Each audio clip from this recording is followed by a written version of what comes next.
Hello and welcome everybody to the Tuesday Best Bets show. I love doing this show. I'm your host, G Stack George, and I am joined every Tuesday with the man who is now relabeled himself. He's no longer the head of trading at Novig.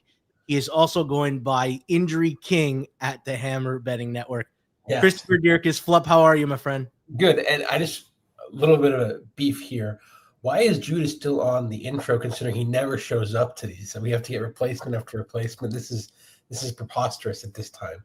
Is Judah just scared he can't match my ball knowledge? You know what I think happened, Flup? I think Judah secured a winning record, and he said, let me retire while I'm That's ahead. smart. No more Judah for us, guys. We appreciate all this time. The scheduling wasn't working. He said he became too important where he works at his other job. So we're going to be joined by a guy who I do a lot of content with, and this is the reformation of our Saturday spaces. NFL better, ClevTA, CleveAnalytics.com. How are you, my friend? Good. I appreciate it. I'm not nearly as important as Judah at my job, so I'm available. So I appreciate you guys having me on. Yeah, and I'm always available, so that shows you how important I am.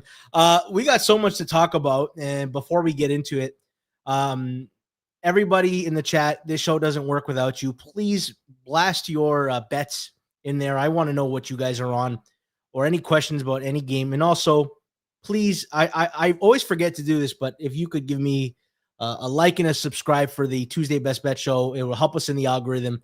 And I'm very shy. I don't ask it enough, and they're always getting on my case about it. So I would appreciate that.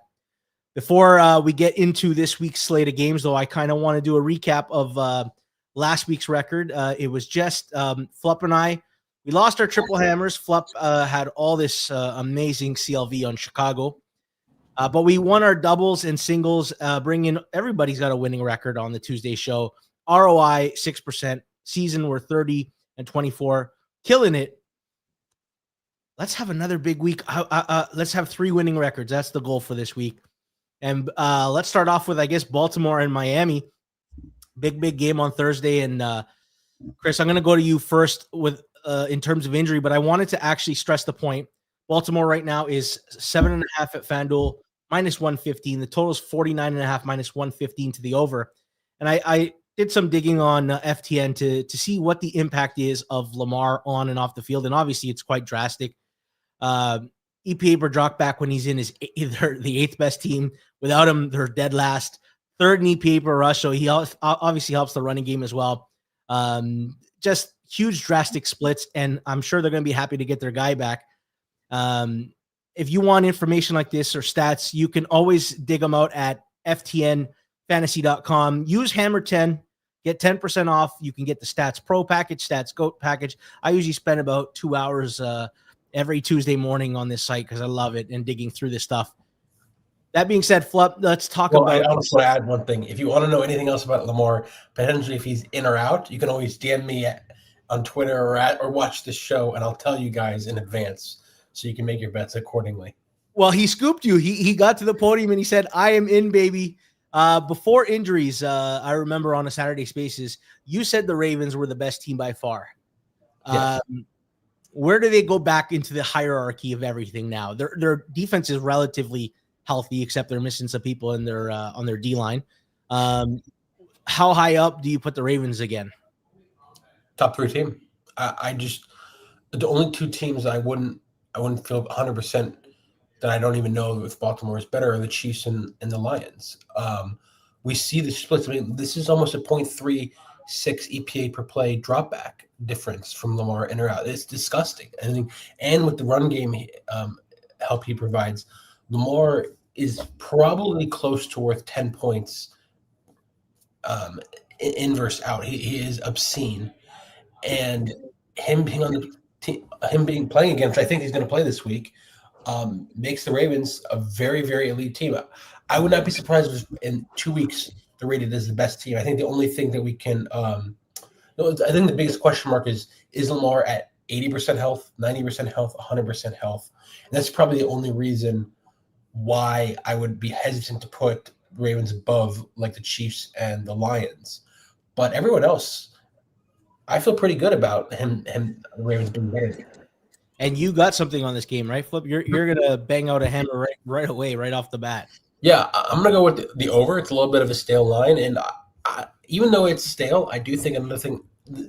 This correlates to me with the Ravens being in. I would have played -7, but it kind of steamed up already to it's like 7.5 -115, which is a little too expensive. So I want to play this in. Basically, to me, this is the same bet, but playing in a different way. We're betting on Lamar being fully back and cooking. That's what we're going with the over. Obviously, their offense is going to put up a ton of points. If we could, I wouldn't mind playing Baltimore team total if you got a good price, or Baltimore spread if you got a good price. But this, to me, is the best price available that you can get. Triple hammer right out the gate, 49.5. There's 50.5s and 51s out there in market. Yep. Take advantage. FanDuel has best price in market right now if you want the over in this game. Clive, how about you? What do you make of this matchup, and what do you expect from Lamar in his first game back? Yeah, I don't know. That's a tough question with the injury. Obviously, if they're in a positive game state, wouldn't expect him to be running a lot. So, you'd hope if you're a Ravens fan that they can get up early and just not need to rely on his legs too much. You don't want to aggravate anything, but I'm as much as we talk about the Lamar coming back. I think the fact that they got so many reinforcements last week on defense. No one's really talking about the fact that they got Kyle Hamilton and Roquan Smith and Marlon Humphrey back. That really solidified their defense that was getting gashed for a number of weeks. So, the combination of both Lamar and that defense getting healthier really, puts this team back, as Flip said, as a top 3 to 4 team in the NFL. So, I personally haven't played anything here. I do think, very attractive Ravens side from a teaser perspective. If you can get good teaser pricing, it's not easy to find anymore. But if that's something that you're interested in, I do think getting the Ravens down under a field goal is a solid leg. But otherwise, right for now, I just think there's a little bit too much of a question in terms of how quickly he can come back and how rusty he is in the first game for me to lay the full full number here. But I understand Flip side here. Yeah. I will say one thing. One of the things when I was like leaning on Miami last Tuesday and eventually came to make a bet on them last week, I think Miami's, at least defensively, they've been stopping the run quite well. They're 14th in defensive rush success rate, and that might help. The one thing I will say where I think there's a positive matchup advantage here for Miami. So Baltimore has the third worst pressure rate in the league. Only 14% of the dropbacks they get pressure on, and yet they send the blitz at the 8th highest rate. Tua right now is the 7th lowest blitzed quarterback in the NFL. And why is that? Because when Tua faces the blitz, 63% completion percentage, 8 touchdowns, 1 INT. He's very good at getting the ball out quickly. And it'll be kind of interesting to see that dynamic and what Baltimore schemes up. I kind of lean towards Flop, where I think there's going to be a lot of offense in this game. And I think it's a good look. And well, let me ask you this, George. The thing Yes. that Miami, they can be frustrating if you have an over, because all they do is they swing pass, quick slant, and they don't have that explosive capability without Tyreek. So you run the risk of they just get the third down all the time and convert, and then they just start back in the same motion. So that would be the one thing that would scare me. And then the Ravens obviously have a huge advantage in the run game against this poor run defense from Miami. So you might just get a lot of runs, a lot of underneath, the clock ticking the whole time. So from a pace standpoint, that would be my one concern from an over perspective at a number this high, especially on a Thursday night, which typically you don't see as much scoring. But that would be my one concern. Miami plays that way. Here's a concern that I will echo, Cleve, is so a lot of times Miami will go for it on 4th down, and we're not very good on short yardage situations. And then the other thing is the Tua pick on a long drive. It's been something that's he's fallen victim to, long drives killed by a Tua pick. I still lean the over. Wasn't enough to get it on the card. And listen, if you are betting the Thursday nighter, FanDuel's making week 9 even bigger with a chance to win a share of $2 million in bonus bets this Thursday night. That's right, $2 million, and I'll be working the watch along. Here's how it works. Opt in and place an anytime touchdown bet on Baltimore or Miami. using your profit boost. And if the player you pick scores either the first or the last touchdown of the game, you'll earn a share of $2 million in bonus bets, $1 million for each touchdown. It's just one more reason to bet on the NFL with FanDuel. So whether you've got a feeling about that opening drive or you're banking on a clutch finish, now's the time to get in the game. Visit FanDuel.com/forwardprogress to download the app today and get started. FanDuel is an official sportsbook partner of the NFL. Must be 21 plus and present in select states. For Kansas in affiliation with Kansas Star Casino. 19 and physically located in Ontario. 18 and present in DC, Kentucky, or Wyoming. Opt-in. Must apply profit boost token on select market. Prize pool to be split equally among all eligible participants who made the correct first or last touchdown pick. Bonus issued as non-withdrawable bonus bets, which expires 21 days after receipt. Restrictions apply. See terms at sportsbook.fanduel.com. Gambling problem? Call 1-800-GAMBLER or visit fanduel.com/RG. Call 1-888-789-7777 or visit ccpg.org/chat in Connecticut or visit mdgamblinghelp.org in Maryland. Hope is here. Visit gamblinghelplinema.org or call 800-327-5050 for 24/7 support in Massachusetts, or call 1-877-8-HOPE-NY or text HOPE-NY in New York. Call Connects Ontario at 1-866-531-2600 or visit connectsontario.ca. All right, let's move on to the next one, and we're not going to make you wait for the hammers today. We've got them coming fast and furious. Atlanta at New England right now. New England's -5.5, -105. Totals 45.5, shaded 115 to the under. Clive, let's start with you. How do these teams match up, and what are you looking at in this game? Yeah, so Atlanta +5.5 is my single hammer. And this was, I'll be honest, I was a lot more comfortable with my other two picks. I have not bet this personally. There's a lot of questions, obviously, with Atlanta. When it comes to the quarterback situation, I do think Penix will play, but it's, obviously no guarantee. Kirk Cousins looked terrible last week. I think it was more, rust and the fact that, he didn't have Drake London, which is obviously another key, is getting London back in there. So this is a little bit of a, kind of a pick on the come here. If both are in, if both Penix and London are in, I do think this, maybe it doesn't get back to 3, but I do think 3.5 is likely a target from a point spread perspective. So, I do like it here at 5.5. If neither one plays, I think it gets a 7. So, this is shaded, on that side of things. But, for a week ago, using market ratings, this would have been a 2.5 point spread. So, it's a significant over adjustment. Again, some of that's the injury, but also I just think how Atlanta played. New England shredded the Browns, but the Browns just are a different team on the road, and their pass defense isn't nearly as good as their run defense, and they do allow some explosives, which we saw Drake May take advantage of, and that's what he's done all year. Atlanta is top 5 in the NFL in fewest explosive passes allowed, so they do a good job of keeping things in front of them. So, and they do have a pretty solid pass rush. Now they're missing Jalen Walker, which doesn't look like he'll play this week. He was a DNP 3 times last week. So he's probably out, and they do miss Diablo in the middle of that defense. So this isn't nearly as good of a defense as we had seen a few weeks ago, but I do think it's at least good enough to stay within the number. And, it is going to be a tough matchup. Bijan Robinson against one of the best run defenses in the NFL with the Patriots.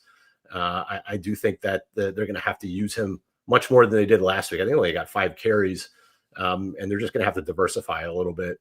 But you can beat New England down the field. I think they were 32nd last week. I don't know what they are now in terms of explosive passes allowed. So you can push the ball down the field on them. And so I just think from a rating standpoint and adjustment, and again, just kind of betting on Penix and potentially London coming back, I do think that these teams are not nearly separated as much as this number would tell you. And just generally speaking, like, I don't want to back the Falcons as favorites, but I do like them in an underdog role a little bit more, especially one that's over a field goal. And at some point, like, the market is adjusting to this Patriots team, but they just haven't faced anybody good in a long time. And, not to say that the Falcons are a great team, but I do think that, they're essentially a league average team when full health. So I just think this number is a little bit rich. Yeah, it's funny how perception works. New England's been rattling off wins, and when you lose to Miami last week and you've had 2 poor performances and probably knock a lot of people out of Survivor, I don't know that everybody wants to line up on Atlanta. Where do you think the market ends up going, Fluff? Do you think it's I'm listening to this analysis, and I'm just getting more and more tilted by Clive. Like, this is what matters. He said a lot of words that don't mean anything. The Patriots have Drake May. The Falcons don't. That's all you need to know. Yes? Go ahead. That's all you need to know. The Patriots are going to just obliterate the Falcons. They have Drake May. Everyone said last week, oh, we don't know how good Drake May is when he plays a real defense. He blew the Browns out. He's going to blow the Falcons out too. The Falcons are bad. The Patriots have Drake May. You know what? I'm actually so tilted. I'm going to change my triple hammer or my single hammer to Pats -5.5. It's the best number. And I also think this goes to 6, potentially 6.5. We've already seen some Patriots early take money. This is ridiculous. I don't know how you take the Falcons here. It makes no sense. Wow. Clive, I don't know if you know this, but when Suuma came on the show, Chris let him know whose boss crossed with him on San Fran Tampa Bay and left Suuma in his wake. Or you must be a little bit afraid when you find the monster king injury on the other side of you. Yeah, I'm shaking in my boots right now. I mean, he doesn't have the Jets to pick this week, so he's got to pick on something. So I'll let him. Drake May is gonna be his new love interest. Before the show, I was just talking about Drake May is like 3rd in EPA per play. I mean, he is really good, and I think yes, I hear what you're saying about London coming back and Penix, but like I think the market is slow to upgrade just how good the Patriots are and how good Drake May has been. I think I see in this chat you can make a scientific argument New England is greater than the Bills. I actually have to agree with that. I mean, the Patriots are really, really good. I mean, their EP per play on offense is phenomenal. And I'm just looking, their EP per play per defense, they're 5th in the league in EPA on defense. What are we doing here? I mean, well, when you get to face Cam Ward and Dylan Gabriel, that helps things. Hey, Flup, is Josh Allen good? Is Josh Allen good? Yes, Josh Allen is very good. Yes, very, very good. Okay, how did he do against Atlanta? Did they pressure him at the highest, 53% pressure rate, negative 1.104 EPA per play? Like, this isn't a scrub defense. They've certainly faced some decent teams here. So, you know, that's fair. I mean, let's not act like Drake May can't be slowed down. I mean, he's awesome. I totally get it. And you know, this isn't like I wouldn't call Atlanta a bad team. I mean, this was Josh Allen. I think it was the 2nd worst game of the entire season was against this Falcons team. So I don't know. Like I said, you're giving me a decent amount of points here. I think it's inflated, and that's. And again, it's a single hammer. This isn't my triple. Like that's fair. To both your points, I think one thing I will say: Atlanta's vulnerabilities defensively is they can't stop the run well, and New England doesn't run well at all. So it kind of matches up quite well for them. I'm not going to break the time. I'm going to let you guys battle out. I'm going to let the score end up as it does. What I do find interesting is I don't think Atlanta is going to try to run on New England. I think they're going to use Bijan a lot in the pass game, and I think that will be the interesting matchup because Christian Ellis is a terrible cover linebacker for the Patriots, and I think there is some room to attack there. Let's move on to Carolina and Green Bay. Right now, it's 12.5 -108 for the Packers. Totals at 44.5 -120 to the under.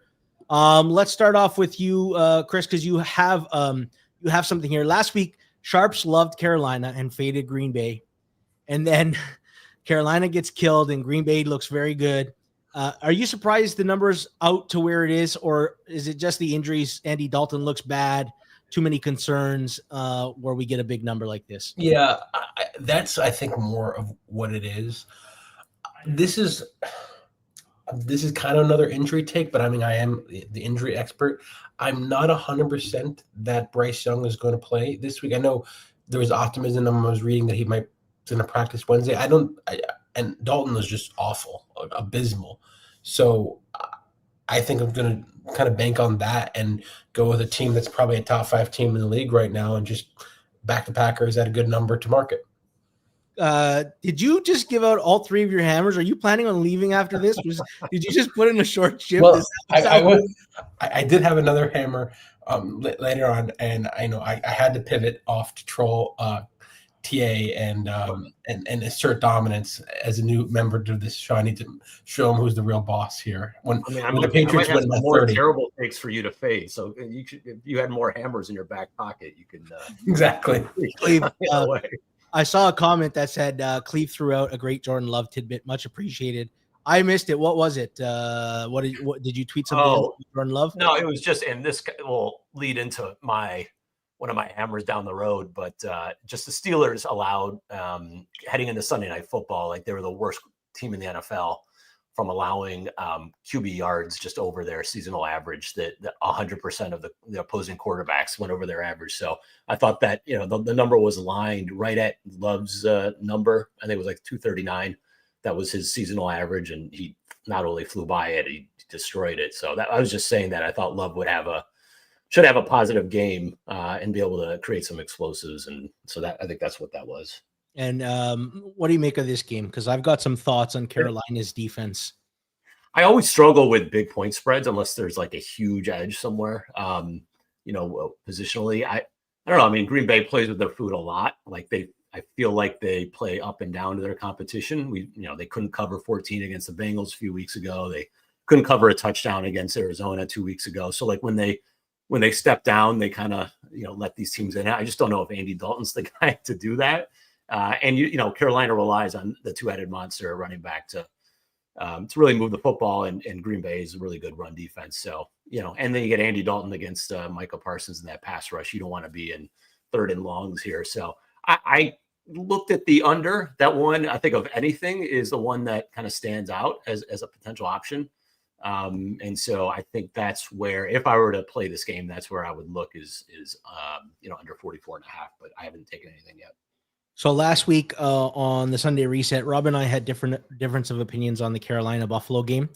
And I think you can actually split Carolina's defense into two buckets, because right now on paper it looks really good. Second in defensive success rate, 10th in drop back success rate, 4th against the run. But there's clear distinctions when they're playing a very good offense and a bad offense. So in games against Jacksonville, Arizona, Atlanta, Miami, and the Jets, they looked very good. These offenses are 21st, 28th, 16th, 29th, and 18th in offensive success rate. The 2 times they played a top 10 offense, the 3 times, New England, Dallas, Buffalo, and they got lit up for 42, 27, and 40 points. So I worry that Carolina can play very much in games where the other offense isn't that explosive. But when they play a team like Green Bay, who is astonishingly number 2 in EPA per play and 4th in offensive success rate, I think that's largely problematic. The other thing that Green Bay does very well, 11th in generating pressure, despite blitzing at the second lowest rate. They get a genuine 4-man pass rush, which I think is the biggest advantage in football, because it just means you drop 7 people back into coverage. If they can stop the run, and Green Bay has struggled at times, I think this game could get a little bit sideways. But I have nothing on this game, and we'll leave it at that. We'll move on because we got so many good games. And do me a favor, if you are enjoying the show, or if you just generally enjoy the show, please like and subscribe. I don't do a good enough job of asking for it. This week, I'm going to ask you for it. I would like some chances for us to, round up in the algorithm and get this in front of more eyeballs, and it's greatly appreciated. Let's move on to the LA Chargers at Tennessee. Right now, the Chargers are 10.5-point favorites, minus 102 at FanDuel. Totals 43.5, shaded 115 to the under. And let's start with you. Chargers are laying 10 points on the road, or at FanDuel, it's a shade more. They're not an elite team, but the market is clearly down on Tennessee. Yeah, that's kind of what it really boils down to. I think it's just like, how bad is Tennessee actually? We've every week people were betting the Jets, and the Jets kept showing they're worse and worse and worse and worse. And it's the same with like the Titans. Every week I think eventually you see some Titans money, and then it's like, oh, they're worse than I thought. And every week just bam, bam, bam, they get blown up. I would not be surprised to see this go to like 11 or 11.5, because I don't think anyone wants to back Tennessee at this point. They're just abysmal. They don't do anything good. Yeah, Clive, I want to ask you about this because Chargers look kind of good in their pass rush. Khalil Mack was back, obviously Odafe Owe. Then Tuli all of a sudden is playing well last week. And on the other part, like I feel bad for Tennessee's defense. It's already not good, and but they were solid against Indy at moments. It just gave up a lot of explosives, and it doesn't help that their offense doesn't sustain any drives and kind of hangs them out to drive. The interior O-line of the Chargers is a mess, and obviously, if Jeffrey Simmons plays or not will be a big difference. I don't think he's going to play. But that being said, Tavondre Sweat and Sebastian Joseph Day are actually pretty good as well, and they could wreak havoc there. Do you have any thoughts on this matchup? No, I mean, I think at this point, we talked about it yesterday in our chat that when this number came out, it's like the market is like, all right, we put our hands up. We're just going to inflate this thing as high as we can. And, good luck if you want to take the Titans like that. This is 2 years running now that not only are they not covering, they're not covering by a mile. I mean, it's like 10 points per game that they're losing by against the spread. This is historical levels, and you can't find a number high enough for people to bet them. So, to me, it's like one of those situations where even if it disagrees with your number or the market rating, it's hard to click the button on Tennessee because they're not good, by the way. We've seen it. They're not really good as like a backdoor, like late. You need a touchdown for the cover. Like they're not one of those teams that you really love to rely on. Like they're just, they just don't have that explosive capability. I don't know if Calvin Ridley's going to play. I mean, it's still, we don't even have injury reports or practice reports yet. So we don't know if Calvin Ridley's going to play. We don't know. Defensively, they traded Roger McCreary. It's probably their best corner. We don't know who else they're going to trade. I mean, this is probably today or tomorrow will be the last day you would expect to see trades this week if they're going to make trades. And then obviously, Arden Key last week. We don't know about Simmons. There's still a lot of question marks. I actually think the over, could have a potential here if all those defenders are out. We could see a situation where the total's a little low. But from a side perspective, I'm not interested. I do think, the Chargers look really good with that. With the splits with Joe Alt on and off, obviously there's not a huge sample, but it's much better when he plays. And Herbert looks a lot more comfortable back there with those weapons. So, with Gadsden now at tight end emerging, like this could be an elite top 5-10 offense when everybody's healthy. So, that's not something that I'm, with this Tennessee team, I'm not sure they can keep pace. For only the second time this year, I will not have a bet in the Tennessee game. Doesn't mean I backed them every time I've bet against them. I've bet overs, so I've actually done well, except for the times that I've taken them. But no bet on that game. Let's move on to Denver, Houston. Houston is 1.5 point favorites, minus 108. Total is 39.5. Okay, this market flipped on Certain News. Denver was a small favorite. Then I think they were -1. Then it went to 2. Then some Denver buyback. Total still at 39.5. Chris, what are you making of this puzzle piece of a market here in this game? I would not be surprised to see some Denver money come in later, but as of now, I don't have any real takes because it's all just news related. I was kind of shocked to see Houston is the favorite. Then I hear about the Certain News, so that makes sense considering how valuable and good he is. Second best corner league behind Sauce Gardner, obviously, and I think someone's going to back Denver because I think Denver's been a team that like a lot of sharps have liked to back close to the post. So that's why I kind of think we'll see some Denver money coming in. But besides that, no real takeaways from me. Clive, I made like a comment. When you just want to hot take a comment, and I made a comment. CJ Stroud against bad defenses, you back Houston, and when CJ Stroud has to play a good defense, you might not want to be on Houston. What do you make of this game? Two very good defenses, two bad offenses. Like Bo Nix is bad, but I don't know how Houston O-line is going to hold up. Denver's like literally number 1 in pressure rate this year. Nobody generates more pressure than them. Yeah, I mean, we talked about this. Yeah, I know you had Seattle against Houston a couple weeks ago, and I was begging you not to take them. And I said, I got the bad Darnold game, right? I got the 4 turnovers, but I forgot that there's another equation to the game is you got to play offense too. Yeah, because that's what I said is like when the Texans with that O-line against any real pressure, they're just going to fold. They can't move the ball. And so I think you're going to get a similar situation here. When you could see the splits, like they faced between Seattle, the Rams and Tampa. Those are 3 top 10 pressure rate defenses. They lost all of them. and didn't do anything on, really on offense. So I think this could end up being similar to the Rams opener. The number, the total, we'll see what happens with Nico Collins, because, if he plays, that adds a little bit of an element for Houston, and at least gives them something on the outside. But if he doesn't play, like, they're a mess. Like, they relied on their rookies last week, and they played okay, but I don't know if Noel and Higgins are going to get open quickly enough against a pressure like this from Denver. So I don't. Again, this is one of those that just like flip a coin. I think Knicks is similar on the other side. Like, he played fine last week against the worst defense in the NFL, but he hasn't faced many good defenses all year, and it's this is a big step up for him.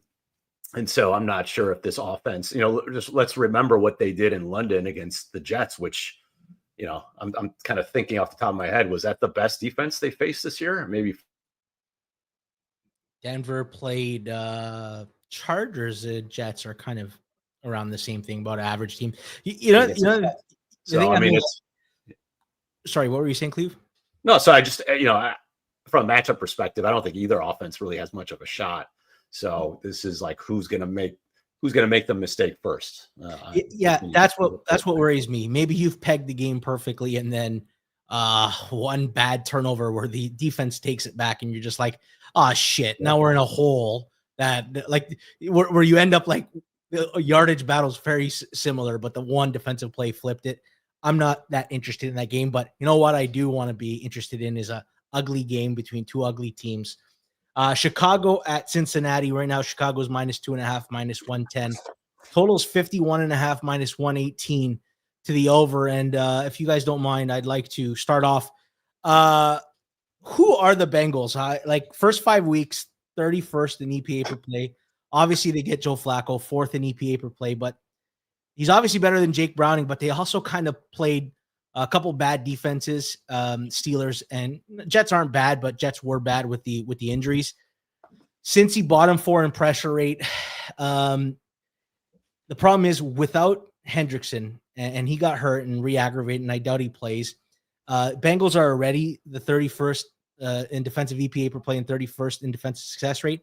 I trust that Chicago can scheme up better offense, and Ben Johnson, like, Chicago's been running the ball quite well the last 4 or 5 weeks, and I can see them running it very well against the Bengals. And then the added element of Joe Flacco's potentially banged up. I make this line Chicago just a touch over 3, and I'm going to go with Chicago as my single hammer here, -2.5, -110. And listen, I don't like Chicago. I faded the Bengals last week, and make no mistake, that wasn't a play on the Jets. It was a fade of the Bengals. I am not ready to say Joe Flacco saved this team and they're back, because their defense is just atrocious. Like, them or Dallas, I don't know who's worse. You could literally get whatever you want on them. Justin Fields with no receivers torched them and kept moving the ball. So I'll go with Chicago with my single hammer, and I'll plug my nose the entire game. Cleve, you are a notorious Chicago hater. What do you make of this matchup? Yeah, I mean, if Flacco's playing, I think the over is a decent look, but we just don't know yet. With that shoulder, we probably won't know for a couple of days. But I mean, these are two dead nut over teams on both sides of the ball. I mean, Chicago they finally had their streak of 3+ turnover margin. I think it was 4 games in a row they had 3+ turnover margin before that Ravens game. And so without the turnovers, you saw what they couldn't stop Tyler Huntley. I mean, they allowed 6 yards per play and 7.5 yards through the air to Tyler Huntley, if that tells you anything. I mean, they're 30th in success rate when you exclude turnovers and dead last versus the pass. So, and the Bengals are 31st in success rate versus the pass. So you have literally 2 of the 3 worst pass defenses in the NFL. And then, the Jets put up 7.2 yards per play and 60% success rate last week against this defense. This is not a Jets team they didn't even have Garrett Wilson. They had no receivers. It was pathetic. So, I'm not sure how either of these teams stop each other. The only way is if Caleb Williams just can't complete a pass, which is possible because he's dead last in the NFL in completion percentage over expected. Like, he just airmails some passes, and then he makes that one incredible throw to DJ Moore, who caught it with one hand. But at the end of that game last week, but it's just, neither team I would rely on. And, Caleb on the road as a favorite I'm surprised you have 3.5 as your number here. Well, I didn't say that. I said it's like a touch. This is closer, like Okay. All right, touch. 3.2 with the built-in chance that Joe Flacco misses, and I'm very good. Yeah. Jake Browning is very, very bad. George, why didn't you ask me for injury? I could have told you. Let me ask right now. So Flacco gets hurt with the shoulder. They shoot him up with an injection and get him back out there, and he doesn't look good in the last 2 drives. What do you think? We're gonna get Joe Flacco. Let's assume we get him. How healthy is he going to be? It was a shoulder injury. I mean, probably not very. I kind of agree with both of you guys. Unfortunately, I think the best point that Clive said today was the Jets scored over 30 with no Garrett Wilson. I mean, how does that happen? That is an abomination. Ben Johnson with Caleb Williams should have no trouble scoring on there. So I like both angles. The over or the Bears are great here. Beautiful. And I don't know who the Bears cover, the receivers with. I wasn't planning. I wasn't thinking that far ahead, Clive. I'm just hoping Joe Flacco's. No, I'm kidding. I think it's going to be obviously high scoring. I just think the Bengals can't get a stop. At least Chicago has opportunities where maybe they can sack Flacco or maybe they can generate some turnovers. And I think there's a coaching mismatch. I like Ben Johnson a lot more than Zach Taylor, who is, I don't know how he got a second contract. Joe Burrow got him and Brian Callahan paid when they didn't deserve it. Let's move on to Indy and Pittsburgh right now. Indy's -3, -115. Totals 50.5, shaded 120 to the under. Cleve, let's start with you because you got something that you're looking at in this matchup. Yeah, I'm on the over here. What do we have? 50.5? I don't remember what 50.5 -102. Yeah. And I liked it initially. I got it at 49.5 personally. I like it, good to 52. So I'm fine there. But, I think that the weather was a potential concern, but I was looking this morning, low 50s and partly cloudy, no wind. So I think that's going to be fine. I mean, to me, the Colts are literally the greatest show on turf 2.0. Like I'm probably the oldest one here. I can remember Kurt Warner's first season with the Rams, and he came out of nowhere. That was a team that had like a 5.5 win total. Like nobody expected anything. He came in when Trent Green got knocked out in preseason, and they just kept rolling everybody. And everybody thought that it was eventually going to stop, and they just rolled all the way through the entire season. And I think we're seeing something similar here. It took me a little while, but I'm on the train. I was on the Colts last week versus Tennessee, and that was an easy win. Nobody has stopped them. And then they've played Denver. They played the Rams. Yeah. They put up 29 on Denver, 20 on the Rams. So 2 good defenses. It really should have been 27 if you take out that Mitchell fumble. So it doesn't even matter who they face. They're number 1 in explosive pass or play rate, number 1 in EPA. They don't punt ever. So nobody has slowed them down. I'm not really sure why we would think that this Steelers team, the Steelers defense that just got torched by Jordan Love and Joe Flacco back-to-back weeks and hasn't stopped really anybody outside of getting some lucky turnovers. They haven't faced, any team that they've faced who has a pulse, they've allowed significant offense to. Drake May and New England's the only team that good team that they slowed down, and that was only because of 5 turnovers. They allowed 400+ yards. The Patriots didn't even punt in that game. So, their defense is 22nd in success rate, 25th in EPA, and they face one of the easier schedules in the NFL. They just lost Deshaun Elliott at safety, so a bad defense is going to get even worse. They generated the 8th most EPA from turnovers, and Indy's offense, they just don't turn it over. 4 turnovers all season. So if your goal is to try to get turnovers on this Colts offense, you're just not going to get it. And the other side of the ball, the Aaron Rodgers in this offense has actually been pretty good. They're 10th in EPA, and they rely on the quick throws and a lot of yak. The Colts have allowed the 8th most yak over expected in the NFL. This is not a really good secondary. They've got a bunch of injuries. Ward, their number 1 corner, is on IR. So I do think that Rodgers and this offense will put up points. And the Colts, they faced the single easiest schedule of opposing quarterbacks by EPA this season. They haven't faced much of anybody. Bo Nix put up 28, 29 on them. So I do think that there's a good amount of potential here for a shootout. I don't think either side's really going to slow down the other. And to be fair, the Steelers do know Lou Anarumo, obviously from his time with Cincinnati. So they do know this defense that they're going to face strategically. So that's an advantage. And Chris Boswell, for not for nothing, is like the AFC's version of Brandon Aubrey. The guy is like, you get inside the 40-yard line and he's automatic. So, I do think you're going to see a good amount of points here. I do think Pittsburgh, keeps this at least interesting. Not saying they cover or win, but I do think it's interesting enough. And I do think we're in line for another shootout with the Steelers. Yeah. The other thing is Indy's like 26th in defensive rush success rate. And the Steelers run the ball quite well too.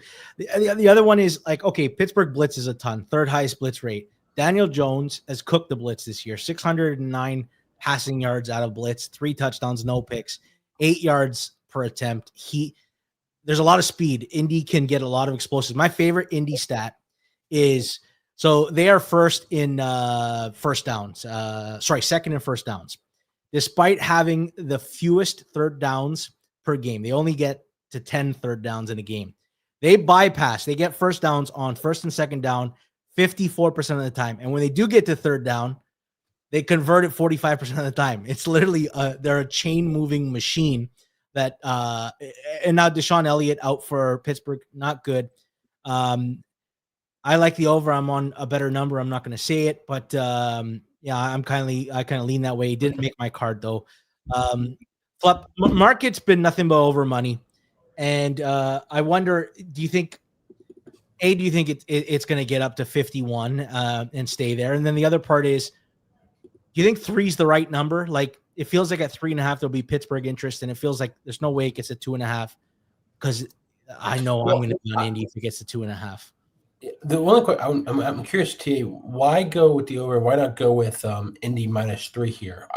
To me, because I think that Indy has not really stopped many teams. Like Brissett put up a huge number on. They haven't played many good offenses. So, and then Steelers have been pretty efficient. Like they don't turn it over. They get a lot of yak yards, a quick passing game. Like they've actually moved the ball pretty well. I mean, 25. They put a nice number on a good Green Bay defense. So I do think there is some vulnerability from that perspective. Like I said, I mean, team total wise, I could see taking the Colts potentially. I just think it's going to be a nice back and forth. So Chris, I got one for you because you like playing alts. Cottage says, I bet Indy over 39.5 at plus 425 or something. That's not a bad look. That number, but I can already see the future. I could see first drive, Steelers get the ball driving in. It's like 4th and 3 at the 48, and Tomlin send out the punting unit, and TA is raging in the chat like, fucking Tomlin can't do anything right, and that end will be life tilt when that goes under because of Tomlin. There's 2 things. There's that, and then there's the Steelers voodoo of the Colts will move it up and down the field, and they'll fumble inside the 10. Yeah, fumble in the red zone. Yeah, exactly. Yeah. Or like what we saw last night, right, in the first half. Like this, that's the way that doesn't get there. But yeah, I mean, we can only do so much. Let's go to San Francisco and the Giants right now. San Fran is -2.5, -120 at FanDuel. Totals at 48.5, -115 to the over. And I'll start off, I guess, because I've got a play on this game. You can run on this Giants team, 32nd in defensive rush EPA, 31st in defensive rush success rate. This is for sure a Christian McCaffrey game. You can also pass on them, especially when you consider like Paulson Odebo and Javon Holland didn't play last week. Cordell Flott left the game. I don't know. Deonte Banks is an awful corner, and he's going to have to play. When what Shanahan's done, despite like the injuries on the offense this year, are insane. 7th in offensive success rate, 6th in passing success rate, which is crazy considering Mac Jones has played hurt. Pearsall's been out. Jennings has been out and hurt when he does play, and Kittle's only played 3 games this year. I think both teams will move the ball. Both teams are bottom 6 in generating turnovers. San Fran obviously like decimated defensively, worst pressure team in football, generating pressures on just 10% of plays. What it comes down to me is I just trust Shanahan more in this spot. And I want, because I make this line above 3, and I was talking with Suuma, who kind of agrees with me here. I want San Fran -2.5, -120 as my triple hammer here. Trust in Shanahan to get the job done. Clive, what are your thoughts on this matchup? Well, can I ask the injury king, is Pearsall playing this week? Do you know? Yeah, I have no idea on this one. I'm gonna have to sit this one out. You know I don't both think about Fluff knows who Pizzola is. I know who Ricky Pearsall is, the receiver. Okay, you got his first name right. Okay, I'll give you credit. I'm not that. I thought he was due to come back this week. No, I don't have an opinion on either side. You could make the case both ways. Like I said, I think from a trust factor, under a field goal is probably the way to do this, especially with Purdy coming back most likely. I just have the San Francisco defense is so bad. I mean, they made CJ Stroud. I mean, they put zero pressure on CJ Stroud. So like I can envision Dart just running around making a ton of plays, and I have really good over numbers. Here we go. I don't want to pass post. I'm not going to say it, but I just didn't want to give it out. I trust. Part of this too is I think Brock Purdy's back, and I bake in, and I don't care. XS. I hear you, but first game back from injury is also a concern. You just don't know. Those quarterbacks usually are rusty, so that's a little bit of an issue. I mean, like I tend to agree with you, but there are definitely concerns when you have a bottom 5 defense. I think San Francisco's bottom 5 right now. They've got nobody right now on that defensive front. Bottom 5, they lost Alfred Collins, I think, last week, and I think they just lost another pass rusher, Bryce Huff, too. I get nervous taking a bottom 5 defense on the road as a favorite. That's just like a golden rule that's really hard to break for me. So I wish you luck. I'm not saying I'm fading you there, but I get nervous with that situation. Connor says Purdy's a downgrade from McCorkle, who I'm assuming is Mac Jones. You're wrong, Connor, and XS and anybody else who thinks that Mac Jones is an upgrade. Absolutely not. Flup, market is leaning 3. Do you think it gets there, or do you think Giants' interest would pop? No, I think it's going to get there. It sounds like the market thinks finally Purdy is back, and probably Pearsall too. I don't have any real takes there. I guess I would ask, sarcastically, does the Giants' offense collapse without their, workhorse Scatterboo out? I mean, I don't know. So here's where I worry in open field. If San Fran's not generating pressure and they're the worst in the league, they're like 10% pressure rate. I think Jackson Dart kills them with their legs. It just, when it gets condensed, I don't know that the Giants are going to punch it in. I don't know that they can do that. I just trust that Shanahan will be able to run the ball with Christian McCaffrey, because the Giants can't stop the run. And with all those injuries in their secondary, I don't know if it comes down to trading scores, that the Giants can trade scores all the way into the fourth quarter, Clive. It's interesting. Dart, I was looking at some of the numbers. Dart with no pressure, 10th in the NFL, an EPA per dropback. And he's just faced the Eagles. He just faced Denver's defense.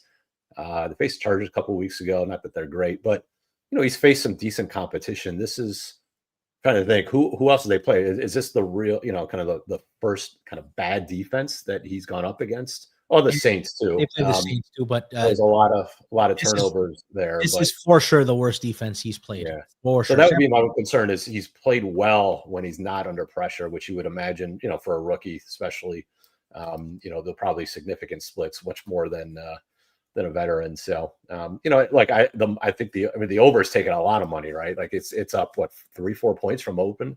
So A, I think that's assuming Purdy's playing, and B, I think that the market sees that San Francisco defense and assumes that they're going to be able to put up points. I think the Giants team. Also, the Giants missing 3 out of their 4 starters in the secondary when they already can't stop the run is not fucking good. Let's move on to Minnesota, Detroit. I'm not betting Minnesota. All right, I've done it 2 weeks in a row with triple hammers and got 6 hammers on my head the last 2 weeks.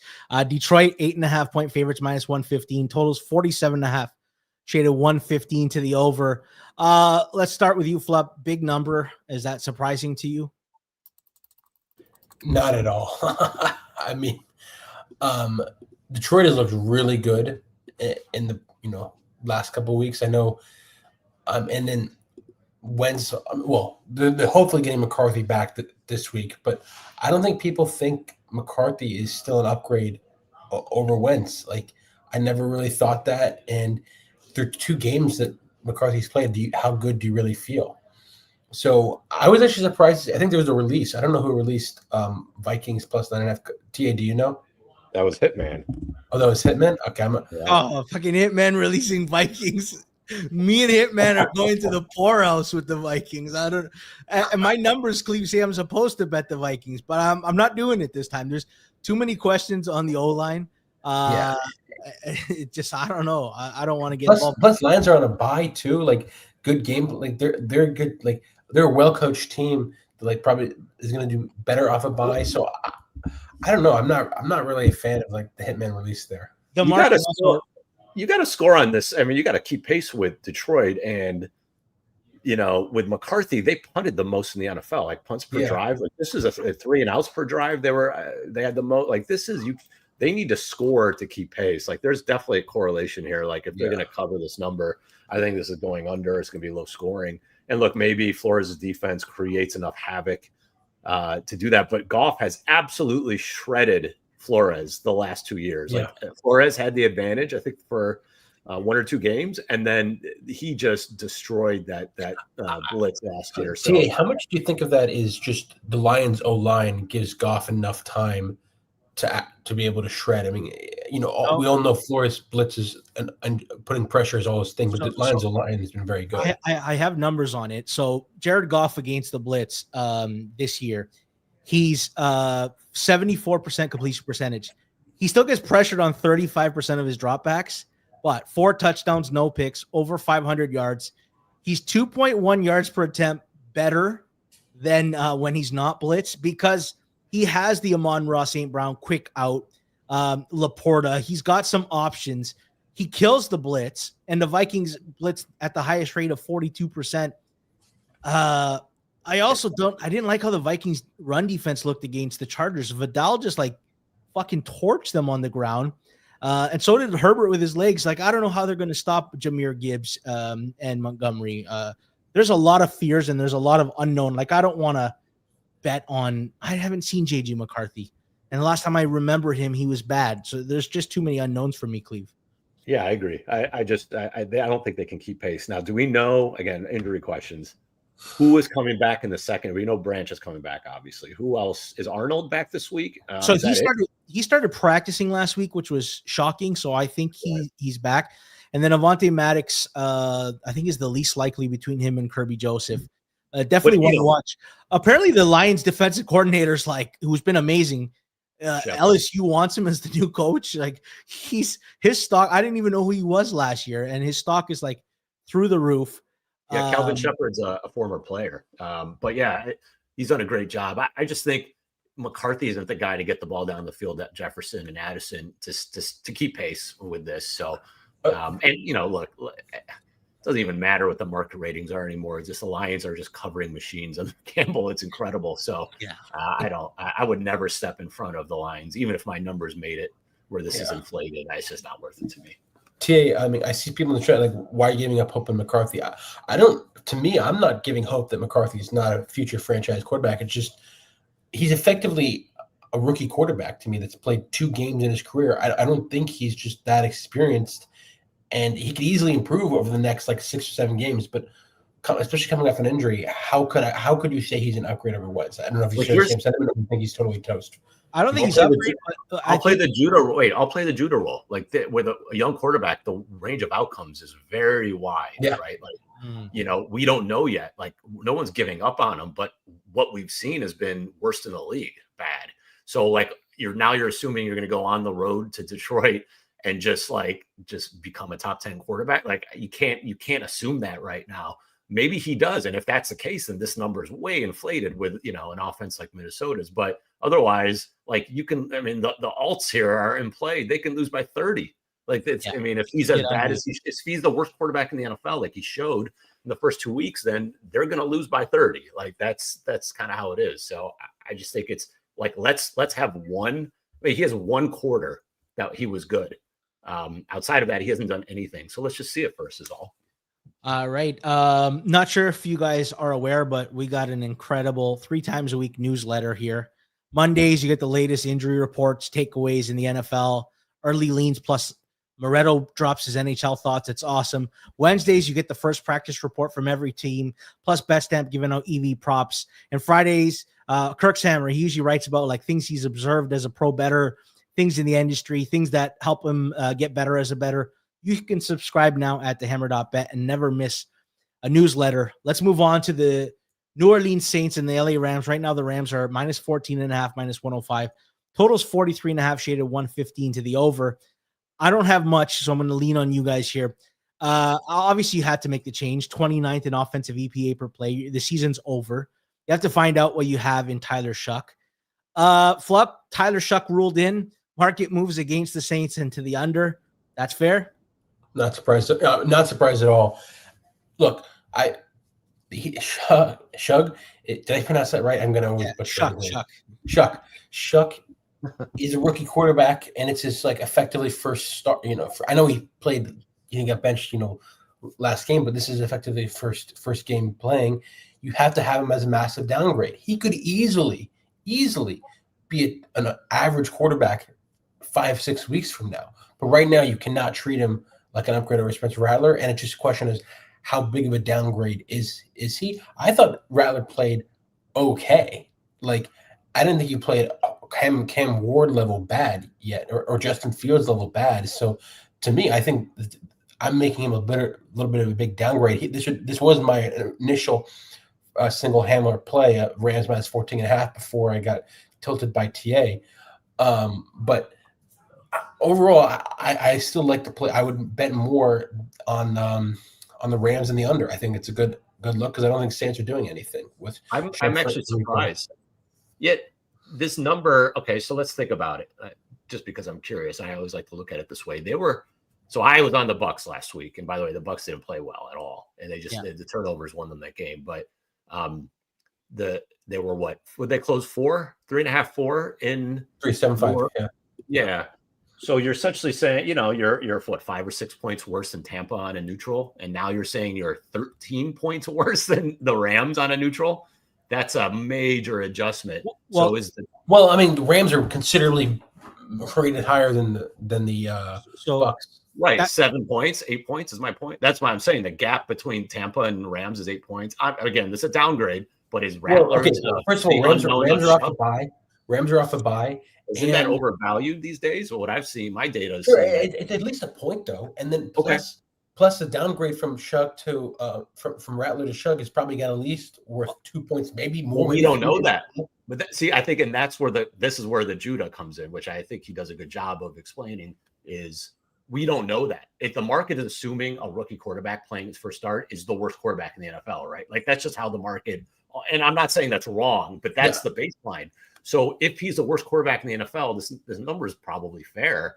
If he's like not horrible, this is a bad number, right? So that's all I'm saying. I don't know if you can get hold on. There's two questions here because obviously things we're forgetting about is Kamara got banged up and so did Rashid Shaheed. So we don't know if they're going to play yet. So that's one thing to watch. Obviously the Puka Nacua coming back from injury. Let's take a more holistic look at the Rams. But they're top 10 in both offensive and defensive EPA. Our last memory of them was like freaking killing the Jaguars. They probably should have won that Eagles game where the blocked field goal happened. They're killing it. Before we get into this matchup, let's leave that aside. How many teams are definitively better than the Rams today? 4, 5.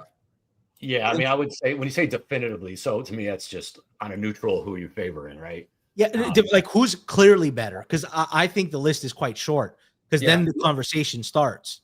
Okay, so I would say Kansas City, Detroit. For me personally, Green Bay, and I mean Baltimore. Those are probably the 4 for sure. And then Philly, Indy is close. Buffalo's. Philly, Indy, you can Buffalo too. Yeah.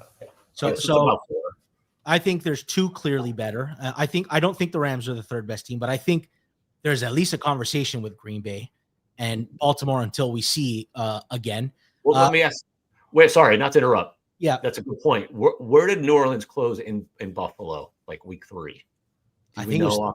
I'm pretty sure it was 16.5, and there was some. Oh, really? I think it got bought back to 14. I think at close or something like that. because that's a good comparison, right? Like if you consider Buffalo and the Rams close or almost equal, then a similar situation. And this is obviously the unknown going from Rattler to Shuck. So no, I mean I totally get what you're saying. I mean they could lose again. They could lose by 40. I will say the thing with McVay is he has a tendency to, when they get up big, they just run on the ball. They sit on the ball a lot, and that's something to keep an eye on. Maybe for in game, like they'll just sit on the ball. So if Shuck has anything, any ability to get a backdoor, that's going to be in play. So I think that's I have to look historically at what McVay does as a big favorite. I don't know if we have that on hand, but curious because I do recall him being conservative at the end of games, like just sitting on the ball and running it. But that just might be anecdotal. I want to hear from our chat. How many teams do you think are clearly better than the Rams? Why don't you list them off in the comments? Because to me, that's the curious conversation, because I like the Rams quite a bit in the NFC. Let's move on to Jacksonville and the Raiders. Right now, Jacksonville's -3, -115. Total's 44.5, shaded 115 to the over. Listen, this Raiders offense hasn't been good. Chip Kelly's offense, 31st in offensive EPA per play, 30th in offensive success rate. Bowers is likely going to be back. I just don't know if he's, again, going to be fully healthy. The O-line still looks very bad without Colton Miller. And that's important because, like, the Jaguars are second in defensive rush success rate, top 12 in pressure rate. They can take advantage of bad O-lines. Jags are much better when they can run the ball. The problem is they're playing a pretty good Raiders run defense, who's 4th in defensive rush EPA. And I remember the Seahawks game where they couldn't move the ball on the ground, and Lawrence was sacked so many times and in 3rd and long all day. Cleve, let's start with you. What do you make of this matchup? At first, I liked the over on a look ahead. Then somebody gave out a release, and I just started to look, and I'm like, do I want to play back on that? Because I don't know. This smells like a game that could stay under, because I just don't know what to make of either offense, and their defense is kind of match up well against at least the strength of the Jaguars offense. Your thoughts on this matchup? Yeah, Right Angle Sports gave out the over like Monday morning, so that's why that moved. And I actually, I it's one of those where just from like fundamental standpoint, I understand the over, and I kind of had an idea that was coming that way too, mainly because, again, both defenses profile as top 5-ish run defenses. They're pass funnels. Like, they're horrible against the pass. Both defenses are really bad against the pass, but really good against the run. So opponents have actually thrown the ball. When you look at some neutral game situations and adjusted for opponent, they throw the ball against these defenses at top 5 rates. I'm just not sure if these quarterbacks and these offenses are the ones to take advantage. Yeah. So I think, like, from a fundamental, when you profile what an over looks like, it's, indoors, good weather condition, two defenses that can't stop, the pass, two defenses that allow, our pass funnels, so theoretically, and neither pass rush is good either. I think they're both bottom 10. And, Jacksonville is top 5 in pressure rate allowed. So, like, this profiles as there should be a lot of throwing and there should be a lot of, dropbacks here. Trevor Lawrence has looked horrible the last couple of weeks. Geno Smith's been awful all year.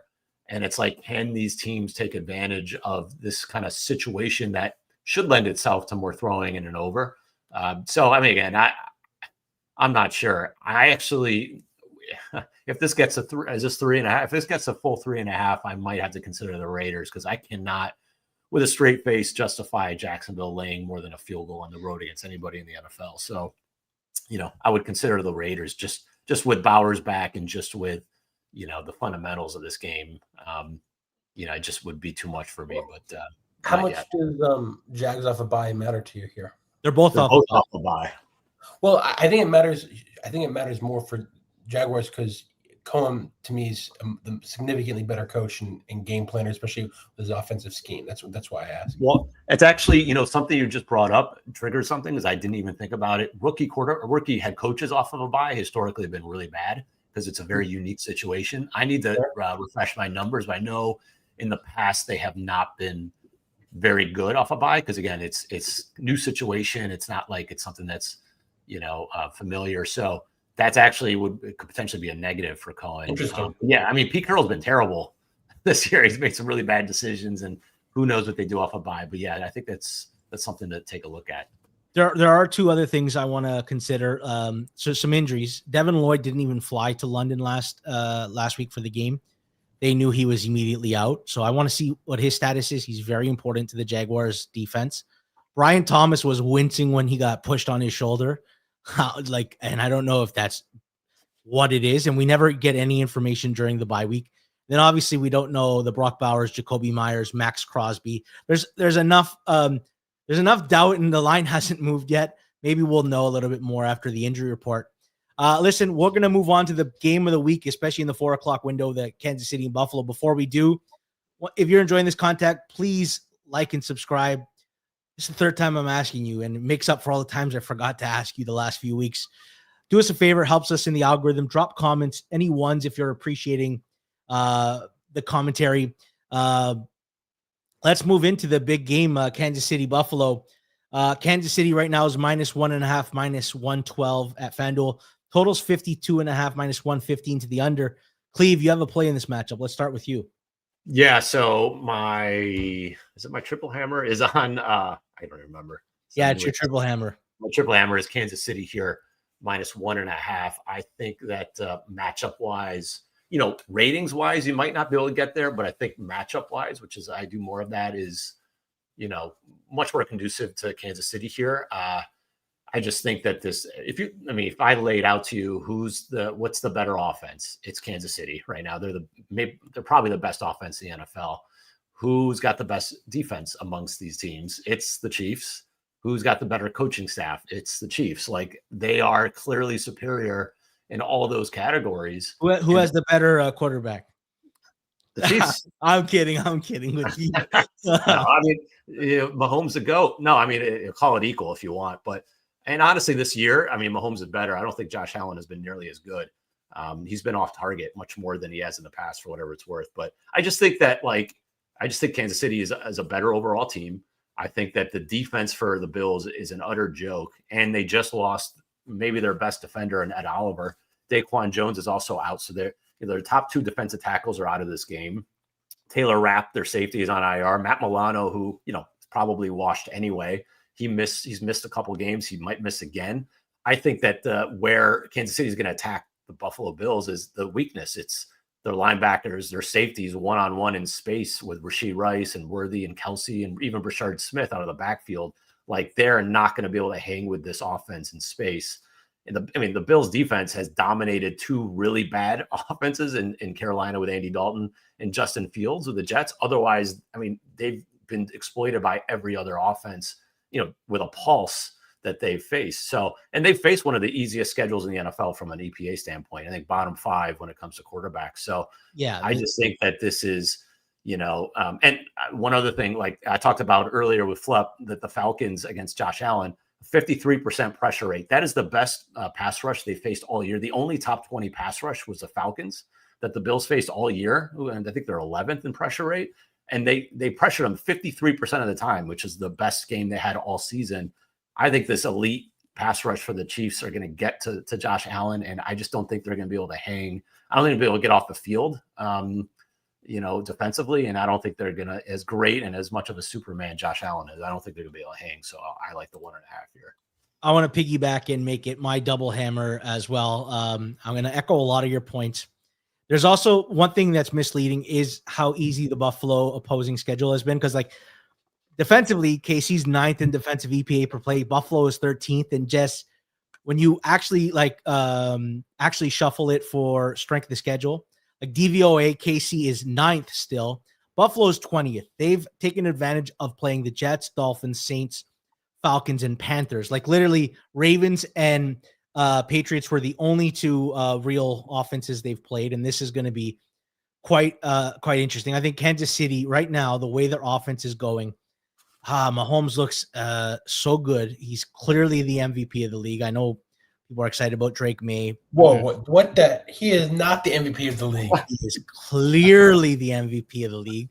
Flup, why don't you? This is your last game. Because you solved the Lamar puzzle last week.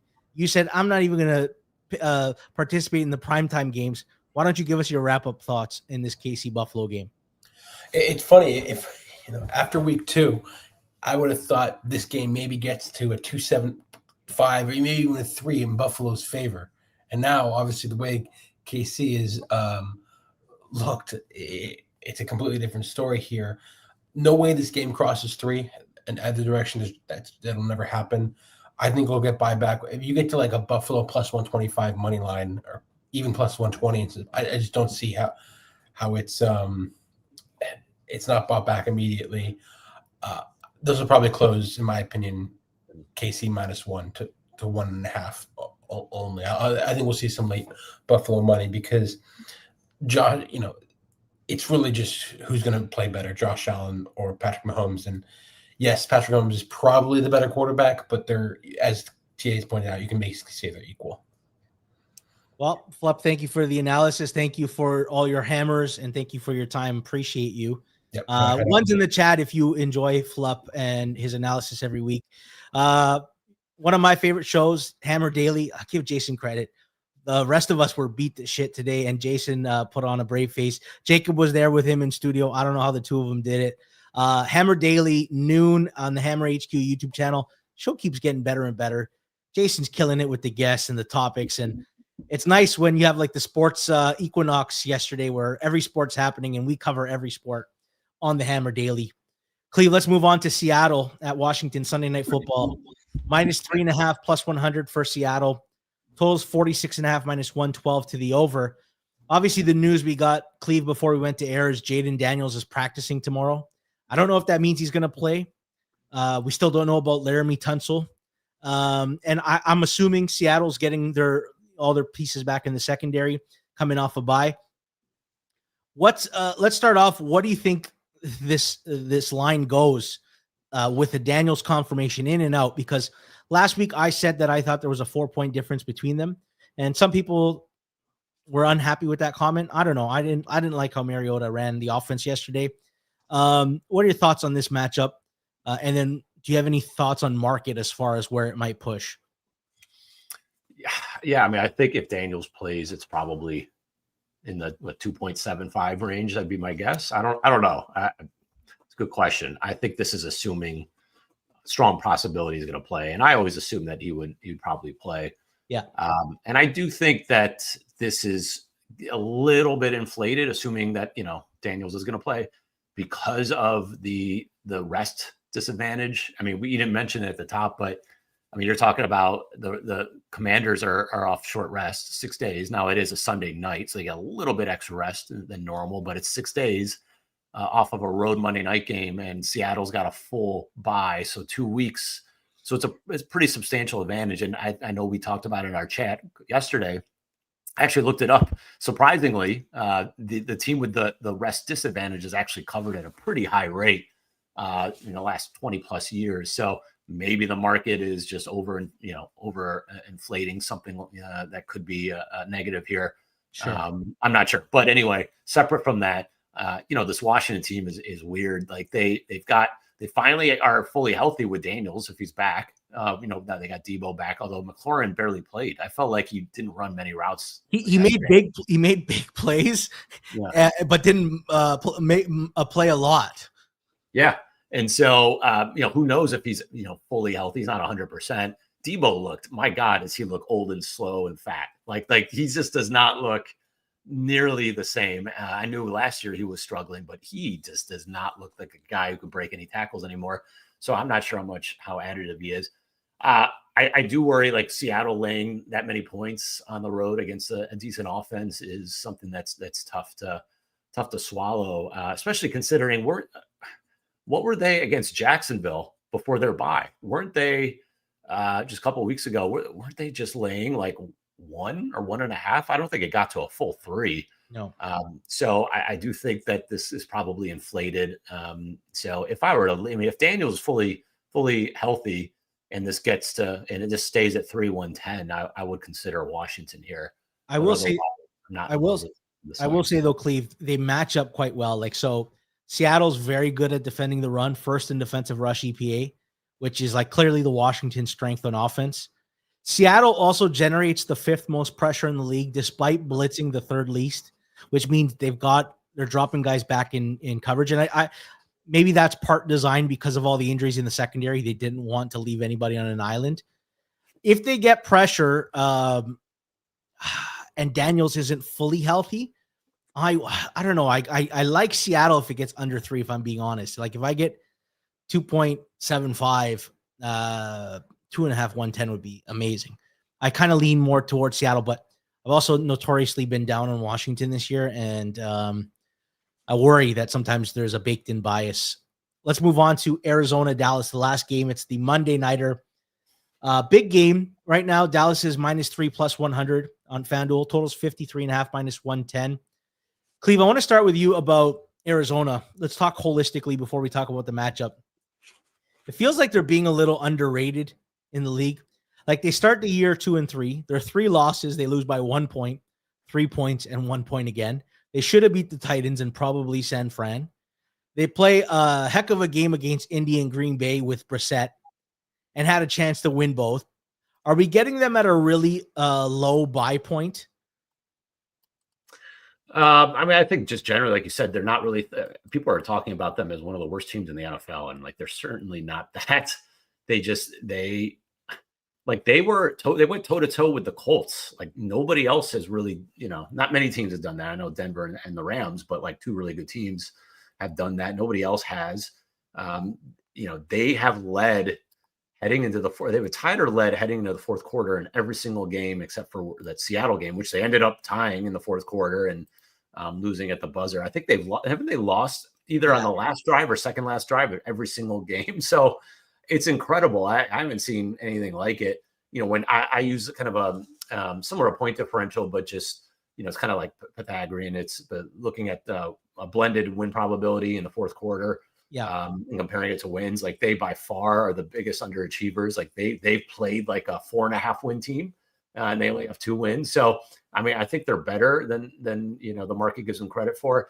At the same time, you look at some of their like net success and net yards per play, and they're like bottom 10 in those categories. So I don't know what to make of them. Like I think they, contrary to popular belief, I do think that the defense, has played pretty well. And I think the coaching staff does a good job of, kind of playing with who's there because they've had secondary concerns or secondary injuries. Yeah. And so they are going to get healthier. They get Garrett Williams back at cornerback. So that's going to help. They did have a bunch of cornerback injuries prior to the bye. So Will Johnson, the rookie, Melton, like those guys are back. So that's going to be helpful. So I think generally, like this is a solid team that just has to figure out a way to win. And I don't know how you price that in a game like this, specifically, under 3 or 3. They play close games, but like it doesn't mean they're going to win or cover. So I think that they're better than the market thinks generally, but it's a hard team to bet unless you're giving me more than a field goal in a spot like this. Well, the line was 3 minus 110, and the bettors came in and they liked that. Arizona. I liked how Brissett took more deep shots than Kyler. I wonder if they use the bye week to tell Kyler, listen, we need more of that. We need a little bit of an explosive element. Dallas is the type of defense like everything can work on. They're so bad defensively. Like Denver was ripping off monster runs last week. They're literally 32nd in defensive EPA per play and 32nd in defensive success rate. Bottom 3 in both pass and run. And Cleve, here's the weird stat. They're second in the league in pressure rate, and yet they've generated their bottom 10 in sacks because no one in the secondary can cover. They can generate wide open. Yeah, they can generate pressure, but it's literally just throw because somebody's open because their secondary is that bad. Defensively, I don't think Arizona is that bad. 18th in defensive EPA per play. Although it's weird, they have they're 28th in defensive success rate. So I don't know. I can't square away why that is. I worry about this matchup against Dallas's offense. Obviously, they got 2 amazing receivers and a good tight end and a running back and a run game that's working. But if this was 3 minus 110, I'd probably give it out on the show. But I cannot, in good faith, give out a bad number. By the way, do you know are any of the corners coming back or safeties coming back for Dallas this week? So we don't know. Donovan Wilson and Wanye Thomas didn't play. Jack Sanborn was like a surprise out of nowhere, inactive, like he got hurt on the Saturday. Diggs is out, right? Yeah, Diggs is on IR. Cooper Beebe might be back from IR on the O-line for the Cowboys. I don't know. There's a lot of question marks in this game, Cleve. My God, I mean, Dallas has scored 40 plus in every home game. Like this is, remember 2 years ago when they were doing that? It's just something when they're on turf at home, it's frightful. So I mean, I think it's just a scary game. I don't like stepping in front of an offense like that when they're just cooking at home like that. It's just that's what just kind of freaks me out. I will say, like the coaching for Arizona, they'll put them in good position. They will not allow explosives. They'll keep everything in front because that's just kind of how they operate. But it's just I would, especially off of a loss, would have liked it if Denver had or if Dallas had won last week. I feel a little bit better about it. Maybe get a little bit of a bump up in the number, but I think at 2.5, I don't think I could take it. No, you need the 3. That's it, Clive. We did it. We ran the gamut. Before we get out of here, let's recap our best bets for everybody who is just joining the stream now and kind of wants to catch up to see exactly what everybody took. If we can pull it up, I believe let me see here. All right, I think I've got the list in front of me. All right, I've got San Fran -2.5, -120 as my triple hammer. Flup's got Baltimore, Miami over 49.5, -115 as his triple hammer. Cleve, you got KC -1.5, 112 as your triple hammer. They're my double hammer. Flup's on Green Bay 12.5 as his double. You got Pittsburgh, Indy over. You guys are crossing on your single hammers, and I don't know if Flup's trolling you. He's throwing down the challenge, Cleve. He did it with Suuma, and it worked out in his favor. I took the Bears -2.5, -110 because I like betting bad teams. And you know what? Someone said it earlier, Cleve. I'm off Cam Ward. Caleb's the new bad quarterback that I'm going to back when the spot calls for it. That's it for us, guys. Thank you so much for joining us. You guys have been wonderful in the chat. If you've enjoyed the content, please, if you're ready, hit the like button. Drop a 1 in the chat. Always appreciate it. Helps us in the algorithm. Hammer Daily coming up tomorrow at 12 o'clock with Jason Cooper. That is going to be exciting. Thanks to our sponsor, FanDuel. Thanks to Jacob for producing, doing a great job today. And thanks to Flup and Cleve. Thank you to you for your best bets and your analysis. And more importantly, your time. Thanks, George. Appreciate it. Good luck with your